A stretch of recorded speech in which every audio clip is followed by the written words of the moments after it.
सक्कोबाई नाम की एक भक्तिमती स्त्री थी महाराष्ट्र में। क्या नाम? सक्कोबाई। महाराष्ट्र में एक भक्त थी सक्कोबाई, छोटी सी लड़की थी। उसके माँ बाप नहीं थे, अनाथ थी। तो विट्ठलनाथ जी का मंदिर है, तो वो मंदिर में झाड़ू लगाती और प्रेम से विट्ठलनाथ जी का प्रसाद मिल जाए खाती, और दिन भर संत सत्संग करती। सत्संग संतों का मंदिर में चलता रहता, भजनों की मंडली आती, कीर्तन करती, सत्संग करती। उसे इतना प्रेम हो गया विट्ठलनाथ जी से कि अब ना देखे तो ऐसा मर जाए, प्राण निकल जाए, ना देखूं तो। इतना प्रेम, झाड़ू लगाती, टुकुर टुकुर देखती जाती बिहारी भगवान विट्ठलनाथ जी, जपती विट्ठल विट्ठल विट्ठल। एक दिन क्या हुआ, अब वो थोड़ा बड़ी हो गई, जवान हो गई, तो मंदिर के पुजारियों ने कहा कि ये मंदिर में पूजा करती है, तब ये हम सबकी बेटी हो गई, तो ऐसा करो कि अब ये सयानी हो गई है, अब इसका सब मिलके ना अपन लोग विवाह कर दो। उसने मना किया कि हमें विवाह नहीं करना, हमें मंदिर नहीं छोड़ना, भगवान नहीं छोड़ने। पर लोगों को ऐसा लगा कि लड़की तो मना करती ही है, पर कुंवारी रहेगी, विवाह हो जाएगा, इसकी गृहस्थी बसेगी।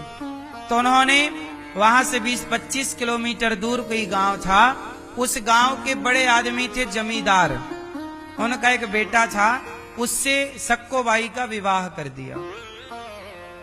और अच्छा खासा मंदिर के पुजारियों ने सब मिल के चंदा करके अच्छा धन धान्य उसे दिया भी।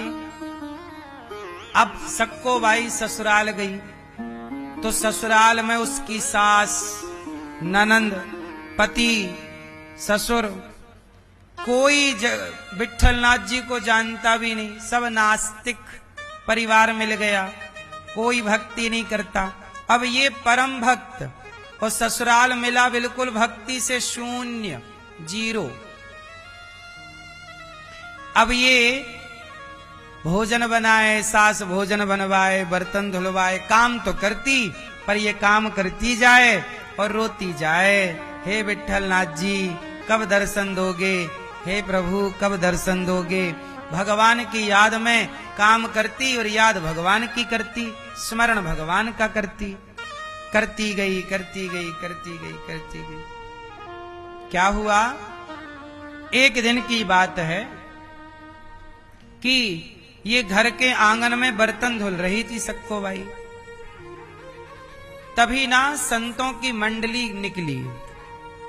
तो संत कीर्तन करते जा रहे थे, विट्ठल विट्ठल विट्ठला पांडुरंग विट्ठला। अब विट्ठल विट्ठल का कीर्तन सुना तो इसके अंदर भाव जाग गया, और ये हाथ धो नहीं पाई बेचारी, बर्तन साफ कर रही थी, हाथ में कालिख लगी थी।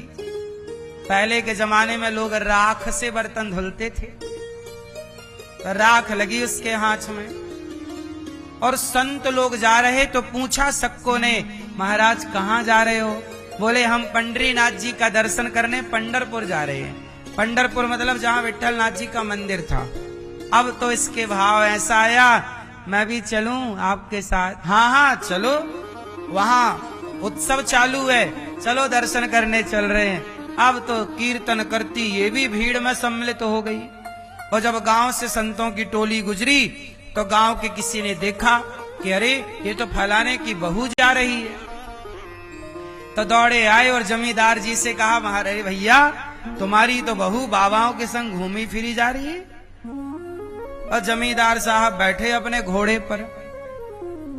गांव के बाहर पहुंची मंडली, तो संतों की मंडली में इनकी बहू भी कीर्तन कर रही, सक्कोबाई विट्ठल विट्ठल विट्ठला पांडुरंग विट्ठला। तो ससुर को आई गुस्सा कि मेरी बहू ने तो मेरा नाम खराब कर दिया।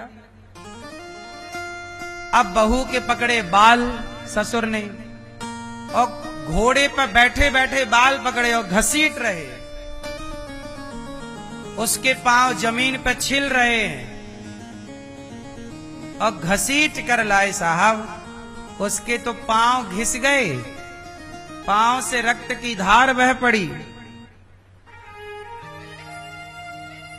घर लाए, खंबे से कस के बांधा और ससुर ने, सास ने लातों से, थप्पड़ों से, डंडे से खूब मारा। तूने नाम खराब कर दिया हमारा। संतों के साथ भागती। अब उसके भाव को कोई ना समझे। बांध दिया सास ने, ससुर ने। पति आए तो 4 थप्पड़ जमाया। देवर आए, ननद आए, जेठानी, सब ने खूब मारा जी भर के। इतना मारा कि उसका रोम रोम रक्त से भर गया। पूरा शरीर लाल पड़ गया। आंख सूज गई, गाल सूज गए, सूजन आ गई। बांध दिया। पर धन्य है वो शक्को कि इसे मारा जा रहा है, पीटा जा रहा है, पर ये बस एक बार कहती, बार बार एक ही बात कहती, हे विट्ठलनाथ जी, जितना दंड दिलवाना है दिलवाओ, पर अपने से दूर ना करो। हे विट्ठलनाथ जी, अपने से दूर ना करो। वो लोग मार रहे हैं और ये बोल रही है विट्ठल विट्ठल विट्ठल। देखो, ये भक्ति है।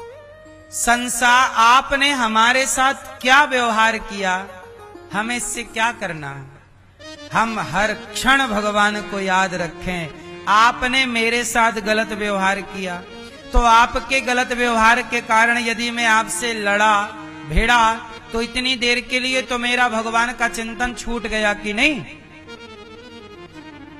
छूटा कि नहीं? आप किसी से लड़ेंगे तो उस समय आपका मन अशांत होगा और चित्त से भगवान उतर जाएंगे। उस समय आपके चित्त में भगवान नहीं होंगे, क्योंकि ध्यान हट गया ना। अब लड़ाई में ध्यान लग गया। तो शक्को बाई बोली कि मैं यदि इनसे कुछ कहती हूं तो मेरा ध्यान भंग हो जाएगा, इसलिए तुम मार लो। और वो अपना ध्यान भगवान में लगाए बैठी है। विट्ठल विट्ठल, हे नाथ, अपने से दूर ना करो। इतना मारा के मारते मारते सास के हाथ दर्द करने लग गए, ससुर के हाथ में दर्द हो गया। बांध के दरवाजा बंद करके छोड़ दिया। लेकिन जब शक्को बाई की पिटाई हुई तो भगवान विट्ठलनाथ जी को रहा ना गया। देखो भगवान कितने दयालु हैं। यदि समर्पण वाली भक्ति हो तो भगवान अंधे नहीं है। सहस्त्र शीर्षा पुरुषा सहस्त्राक्षः, लाख आंख से देख रहा है तुझे देखने वाला। एक दो आंखों से नहीं, लाखों आंख से ईश्वर हम सबको देखते हैं। शक्को बाई को मारा गया, पीटा गया, और वो फिर भी विट्ठल बेहोश पड़ी है। उस बेहोशी में भी उसके मुंह से केवल विट्ठल निकल रहा। तब भगवान विट्ठल, सोचिए विट्ठलनाथ जी उसके कमरे में प्रकट हो गए। और जानते हो क्या किया? विट्ठलनाथ जी शक्को बाई की तरह रूप बनाते हैं और शक्को बाई को भगवान अपने हाथों से उसकी रस्सी खोलते हैं और खोल करके अपनी कृपा का हाथ रखते हैं तो शक्को बाई एकदम स्वस्थ हो जाती है।